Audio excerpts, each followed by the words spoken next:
कभी सोचा है एक मामूली सा झगड़ा और बात सीधे कोर्ट कचहरी तक पहुंच जाए? सुनने में अजीब लगता है ना?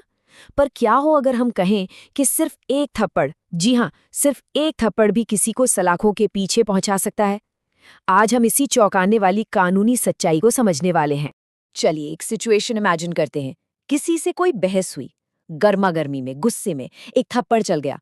अब देखिए, ना कोई खून बहा, ना कोई हड्डी टूटी, बस एक पल का गुस्सा था और अगले ही पल दरवाजे पर पुलिस, गिरफ्तारी।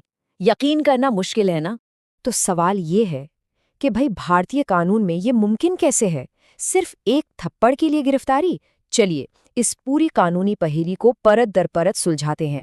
तो हमारी इस पड़ताल का पहला सुराग वो हमें मिलता है इंडियन पीनल कोड यानी आईपीसी की धारा 323 में, और ये धारा जुड़ी है जानबूझकर चोट पहुंचाने के जुर्म से। तो कानून की नज़र में इस चोट या हर्ट का मतलब आखिर है क्या? आईपीसी की धारा 319 कहती है किसी को भी शारीरिक दर्द, बीमारी या कमजोरी देना चोट है।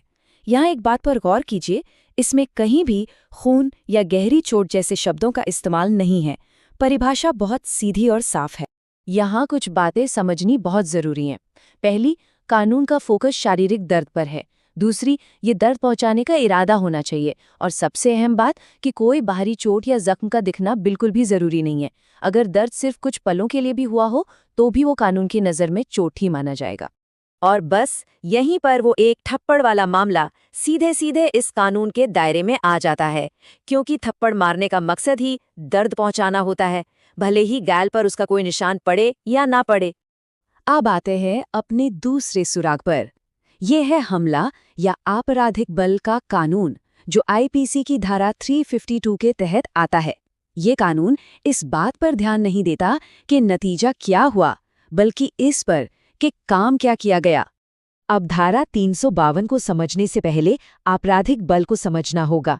देखिए, आसान भाषा में इसका मतलब है जानबूझकर किसी पर उसकी मर्जी के बिना जोर जबरदस्ती करना, जिससे उसे चोट, डर या तकलीफ महसूस हो। तो आपराधिक बल में क्या क्या आता है? यहाँ तो सिर्फ जोर जबरदस्ती का इस्तेमाल करना ही अपने आप में एक जुर्म है।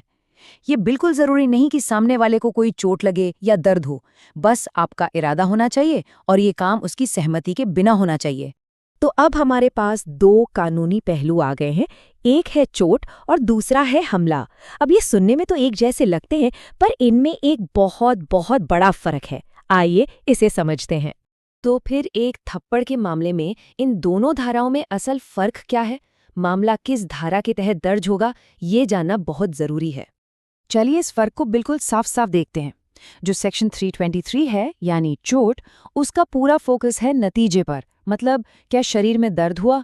दूसरी तरफ है सेक्शन 352 हमला, इसका फोकस है एक्शन पर, मतलब क्या जबरदस्ती की गई। तो एक में दर्द का होना जरूरी है, दूसरे में सिर्फ जोर जबरदस्ती ही काफी है। एक और दिलचस्प बात उकसावे की है।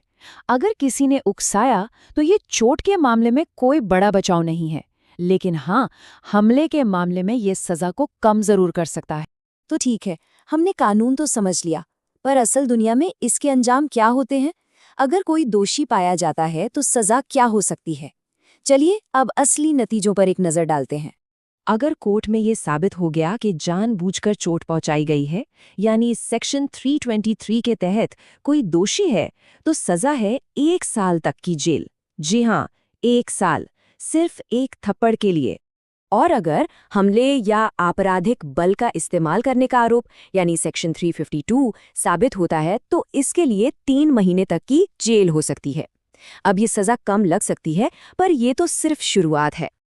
पर देखिए, कहानी सिर्फ जेल पर ही खत्म नहीं होती। असल सजा तो शायद इसके बाद शुरू होती है। जुर्माना लग सकता है, एक परमानेंट क्रिमिनल रिकॉर्ड बन सकता है जो हमेशा साथ रहेगा। और सोचिए, नौकरी मिलने में, विदेश जाने में कितनी दिक्कतें आ सकती हैं, और समाज में जो बदनामी होती है वो तो है ही। तो इस पूरी कहानी का निचोड़ क्या है? बस यही कि गुस्से में उठाया एक कदम आपकी पूरी जिंदगी पर असर डाल सकता है, जिसके नतीजे शायद जिंदगी भर भुगतने पड़े। तो ये हमें एक बहुत गहरे सवाल पर लाके छोड़ देता है। क्या एक पल का गुस्सा वाकई इतनी बड़ी कीमत चुकाने के लायक है? अपने आप पर काबू हो देने की असली कीमत आखिर है क्या?